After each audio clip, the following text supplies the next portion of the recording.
Impact segment tonight, how the Clinton Charitable Foundation is being run. And that is the subject of this evening's Talking Points memo. Hackers have released new information taken from emails stolen from John Podesta, Hillary Clinton's campaign chairman, that show the Clinton Foundation is run more like a business than a charity. This man, Douglas Bann, was a top fundraiser for the foundation, but at the same time, he was running a company called Teneo and booking speeches for Bill Clinton. So Mr. Bann was a very busy guy. Not only did he bring in millions of dollars to the foundation, he set up millions of dollars in speaking fees for Bill Clinton and a hefty income for himself, consulting with some folks who donated money to the foundation. It's a tangled web, but you get the picture. Money went to charity, money went to Bill Clinton, money went to Doug Bann. In addition, factors studied the 2014 tax return from the Clinton Foundation, the latest available. According to this document filed with the IRS, millions were spent on non-charitable expenses.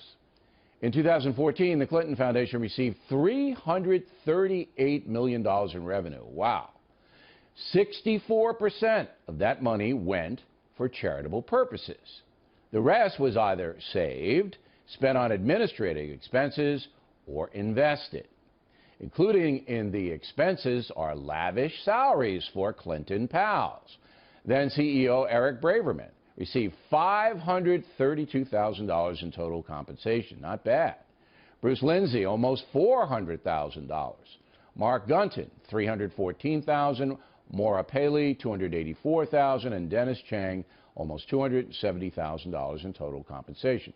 In addition, Bill, Hillary, and Chelsea Clinton used private jets to fly around on foundation business. That's legal, but rare. Charities usually use scheduled airlines to save money.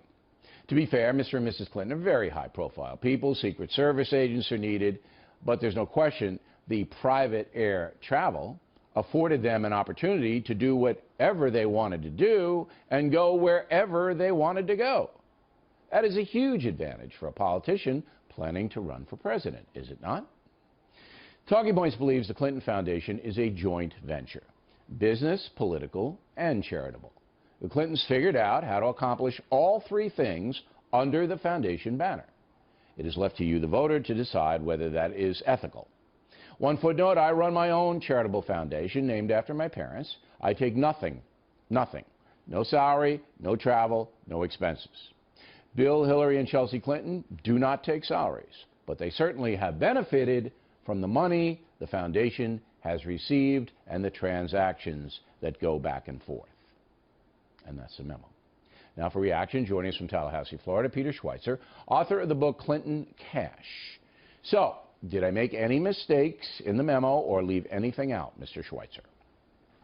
No, I think that's a great summary of the Clinton blur, as I call it, between their philanthropic, their profit-making ventures and their political ventures. I would add, however, that the critical ingredient is the fact that they had political power at this time. And there was a review done, this came out in WikiLeaks as well, a 2011 review done by Simpson Thacher at the request of Chelsea Clinton of the Clinton Foundation. And one of the things it found is that Clinton Foundation donors had, quote, an expectation of a quid pro quo for their gifts, end quote. So I think it's all related to influence peddling and the fact that these donors that were giving all this money were expecting favorable action from Hillary Clinton as Secretary of State. I have studied this, and so has my staff, and they're the best in the business.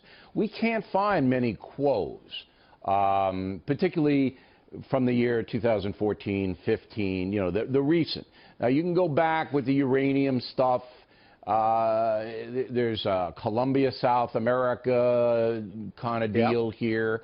But it looks to me that they stopped the quos. Would I be wrong in saying that? Well, I think they have suspended them because Hillary Clinton, of course, has no... In 14, we don't see a lot of quo coming back. In fact, it's interesting because why, maybe you can answer this, I hope you can, why would people going through Doug Bann giving money to the Clinton Foundation for charitable purposes, why would they turn around and give President Clinton $250,000 to speak. I mean, what's in it for them? They're giving the money to charity. Why do they have to give him $250,000? Well, I think it's you're putting money in multiple pockets. And look, in 2014, 2015, Hillary Clinton has no formal political power, but she's widely expected to run for president. Yes. And a lot of people assume she may be the next president. So you could argue that it's a down payment for services that they expect to receive once she goes to the White House. You could argue it'd be a speculative argument. Now, one of the criticisms of you, and your book is very well worth reading for people who are objective, who want to know the facts. I have no quibble with your book, but you are associated to some extent with Stephen Bannon, the CEO of the Trump campaign, because you work for the Government Accountability Institute. He stepped down as a board of directors. So people might say, well, look, Schweitzer, you know, he's got a beef against the Clintons, and he's not looking at it the fair way. How would you answer that? Well, what I would say is we started researching the Clintons in 2013. We formed the Government Accountability Institute a couple of years before that. We went after congressional insider trading involving both Republicans and Democrats, leadership PACs, which I've been on your show to talk about. Yep. So we go after all forms of corruption. I would just argue that the Clintons are sort of the alphas as far as self-enrichment from politics. And we started this well before Donald Trump was ever a candidate. Hillary Clinton had announced. Right, but you have some conservative friends but that, sure. I don't even care about that. Last question. Do you believe that the Clinton Foundation is corrupt? I do, and I think it warrants federal investigation. I'm not a lawyer, but I think when you look at this internal review, you look at the ABC News report from a couple weeks ago about Haitian contracts going specifically to Clinton Foundation donors. It's that explicit in the emails. If you are not an FOB, friend of Bill, you're not allowed to compete for a contract. That, to me, is clear evidence of quid pro quo. In Haiti, yes. Yes, in Haiti. The Haiti thing is troubling, there's no doubt. If Trump's elected, it'll get investigated. If Hillary Clinton's elected, it will not. Mr. Schweitzer, thanks very much. We appreciate it.